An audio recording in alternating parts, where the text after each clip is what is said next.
नमस्कार, मैं हूं मनमोहित और आप देख रहे हैं प्रेस वार्ता एक नज़र खास स्पोर्ट। तस्वीरें आपको एसडीएम कार्यालय इलाहाबाद की दिखा रहा हूं, जहां आज एनएलओ के प्रधान महासचिव अभय सिंह चौटाला जो हैं अपना नामांकन भरने आए हैं। हालांकि कृषि कानून को रद्द करवाने के लिए उन्होंने पहले इस पद से इस्तीफा दिया था। उसके बाद से इलाहाबाद की जो सीट है विधानसभा की सीट रिक्त हुई थी, लेकिन कहीं ना कहीं उसके बाद उपचुनाव हुए हैं। अब 30 अक्टूबर को उपचुनाव होंगे और आज जो कि अंतिम तारीख है, इसलिए तमाम जो नेता है आज नामांकन भरने के लिए आ रहे हैं। पवन बेनीवाल भी थोड़ी देर में पहुंचेंगे, अभय सिंह चौटाला पहुंच गए। और तस्वीरें मैं आपको कार्यालय उपमंडल अधिकारी नागरिक इलाहाबाद की दिखा रहा हूं, जहां अभय सिंह चौटाला जो है नामांकन पत्र दाखिल करने गए। हालांकि उस समय मीडिया को भी अंदर जाने से रोक दिया गया कि अब ये चुनाव बड़ा ही दिलचस्प होगा, तो देखना यह होगा कि चुनाव किसके पक्ष में जाता है, कौन इलाहाबाद का विजेता होगा। छोड़ा था कि आप ही फैसला करो कि आपके यहाँ से कौन चुनाव लड़े।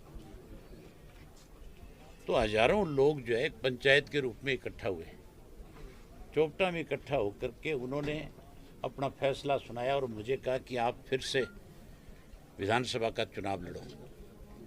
ये लड़ाई तो इलाहाबाद की जनता की और उन लोगों के खिलाफ है जो काले कानून बनाने में मददगार हैं, जिन्होंने काले कानून बनाए हैं। कांग्रेसी दूध से धुले हुए नहीं है। कांग्रेस के लोग अब कहीं उंगली कटा के शहीद होना चाहते हैं, किसानों की बात करने लगे हैं।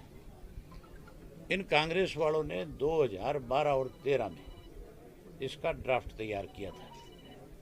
2013 के लोकसभा के अधिवेशन के अंदर कांग्रेस की तरफ से बिल आया और उस बिल में इन्होंने खुल करके ये कहा कि हम इसको कानूनी अमली जामा पहनाना चाहते हैं। लेकिन क्योंकि कांग्रेस के पास बहुमत नहीं था और भाजपा जो है इसका विरोध कर रही थी, लेकिन भाजपा के विरोध की बात नहीं थी।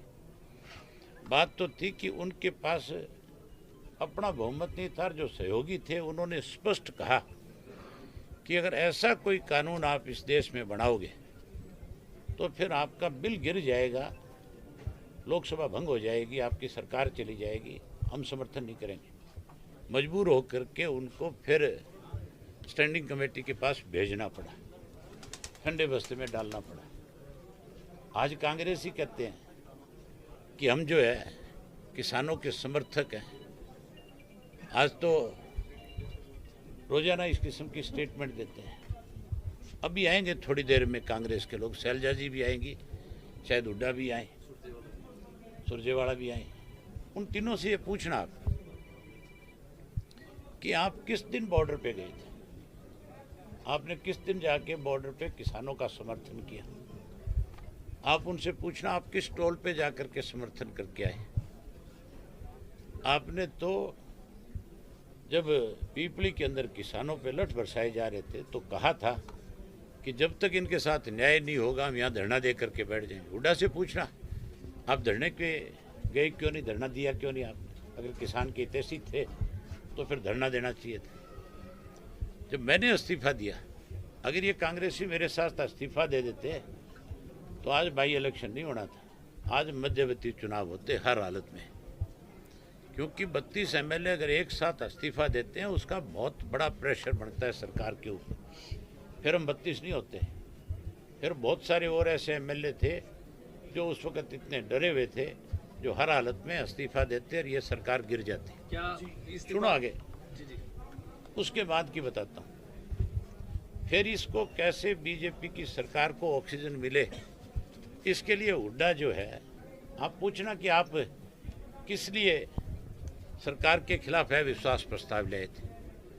किसानों को लेकर के चर्चा करने की बात थी तो अर्जेंट मोशन दे देते, आप कॉलिंग अटेंशन देते, आप 0 ओवर में इस इशू को उठाते, आप उसके ऊपर चर्चा करते।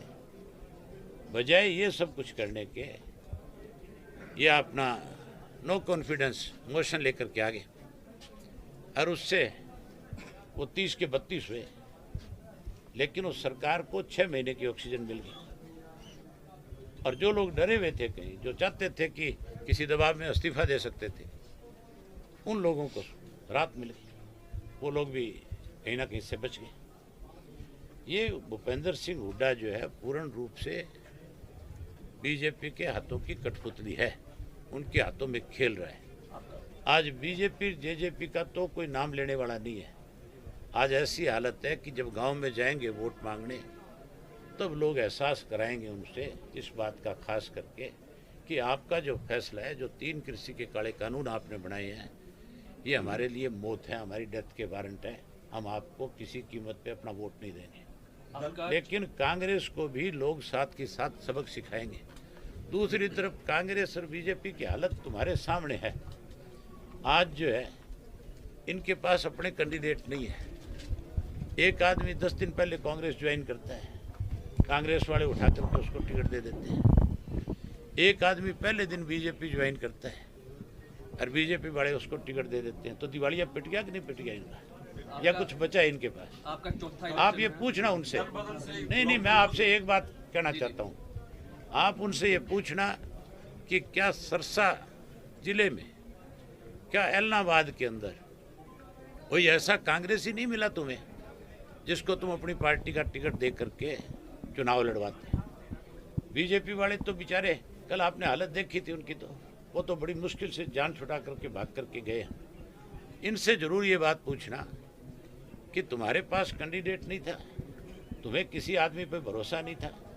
अगर भरोसा करते किसी पे तो फिर कांग्रेस का उम्मीदवार आना चाहिए था, ना कि पैराशूट से उतारने वाला उम्मीदवार आना चाहिए।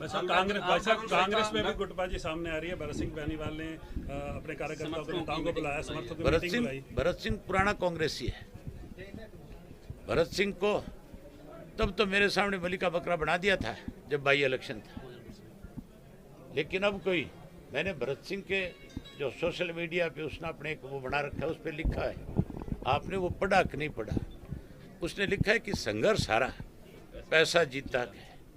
तो इसका मतलब टिकट तो पैसे से आई है। कांग्रेस ही तो अपनी टिकटें पैसों से बेचते हैं। जो लोग टिकटें पैसों से बेचते हैं वो किसान के कैसे हमदर्द हो सकते हैं? दल बदल से लोकतंत्र जिंदा रह पाएगा?